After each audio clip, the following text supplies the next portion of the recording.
And I think this is also the problem with NFTs, because they've been given such a technical term. People now feel that they need to understand the technicalities of it. And it's the same with blockchain. People feel they need to understand how blockchain works in every form of its ability, like you're a technical expert, for you to get into blockchain. But as I said, I don't know anything about how a car works, but I know I drive a car. I don't know how an aeroplane works, but I go on an aeroplane. I don't know all of the technology, but I use it.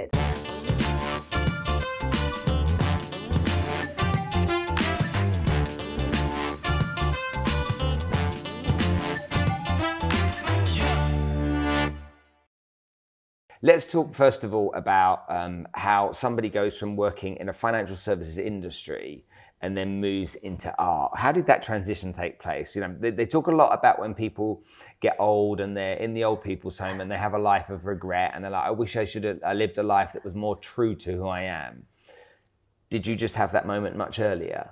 Yes. Yeah. That's the best way to put it. So, after working, in some of the world's largest financial organizations for a very long time, I was a corporate, and I felt that I just needed to go, first of all, from the corporate world to a more of an entrepreneurial world. So I think that's a familiar feeling with a lot of people within the corporate world, always like this burning desire to be an entrepreneur, which you talk a lot about within in your other podcasts of like, how do you make that shift, and that kind of the fear that you're walking away from like a stable salary to go into an entrepreneurial world. So that was what was first calling me, if I was honest.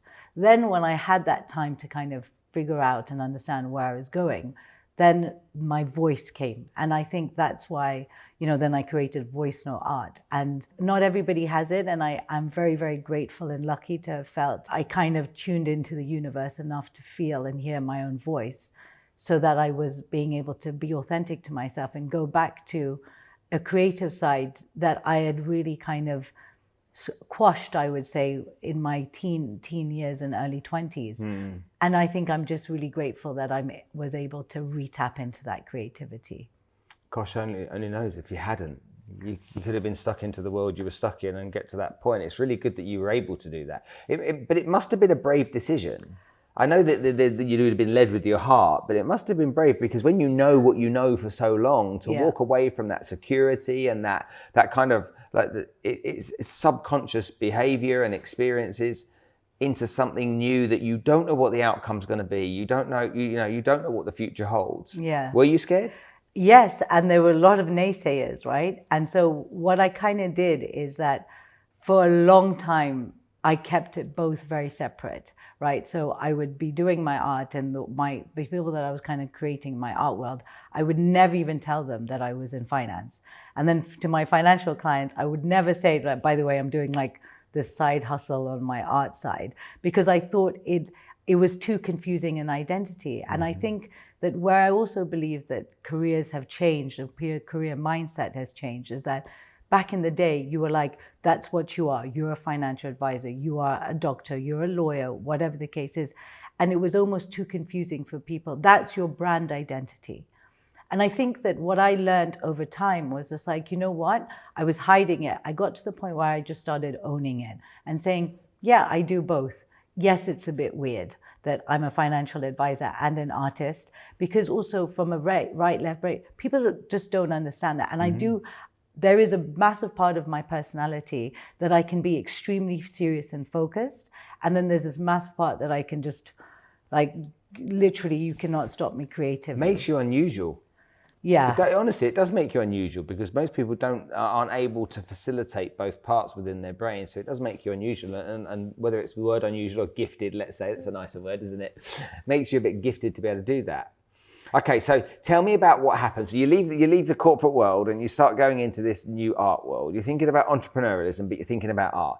Art has got nothing to do, for most people, with non-fungible tokens. Exactly. Okay, it's just art, and whether that's painting or pottery or sculpture, it's creativity in a different way.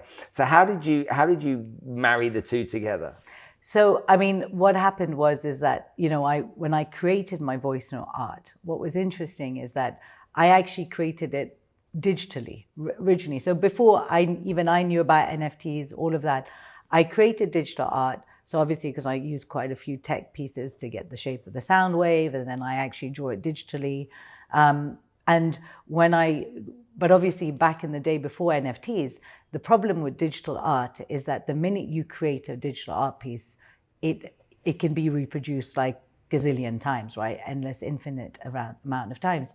So how do you then, monetize that piece, right? So you're not just going to create a piece and then just put it out for people to enjoy. You want to also, like, because I come from the financial world, I don't mind, a lot of artists get so scared talking about money, but actually as an artist, that's your career. You need to find ways of how to make money from your career. Sell your product, it's not a bad word, but you see, what I also found very interesting is when I moved from the finance to the art world, it was almost like if you mentioned money, everyone's like, oh my God, she just talked about money. I'm like, no, that's normal, isn't it? I've worked with so many other people because obviously as a financial advisor, you work with so many different people in every sector. Yeah. But I was finding it so weird that art is one area where people were not allowed to talk about money. Let me take you back to being an entrepreneur, because this is kind of like the beginning of the journey of coming out of the corporate world.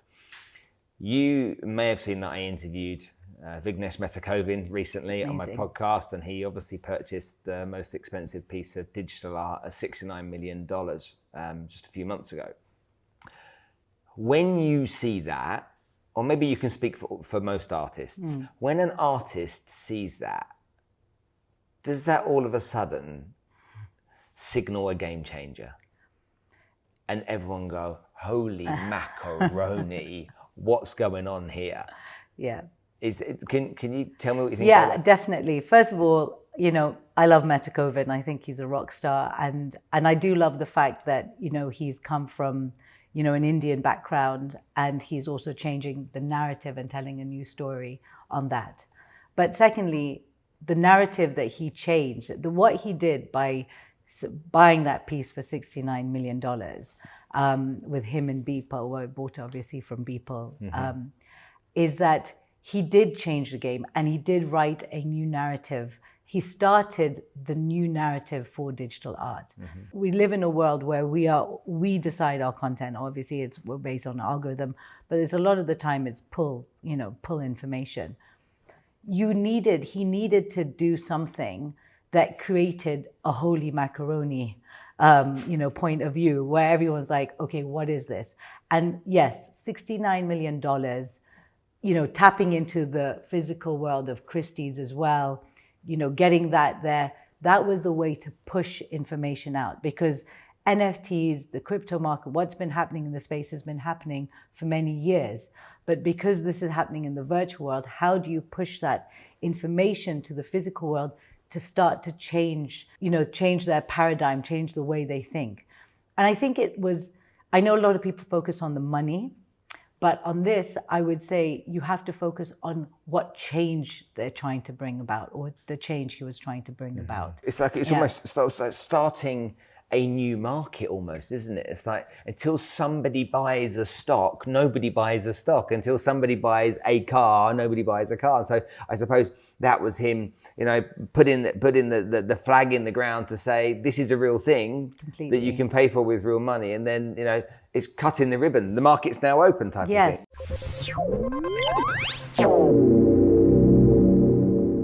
If you've enjoyed this episode, then click over here where you can get more episodes, or alternatively, you can click over there and subscribe, press the bell button to get your notifications going, so every single time we produce content, you see it first. I'll see you on the next episode.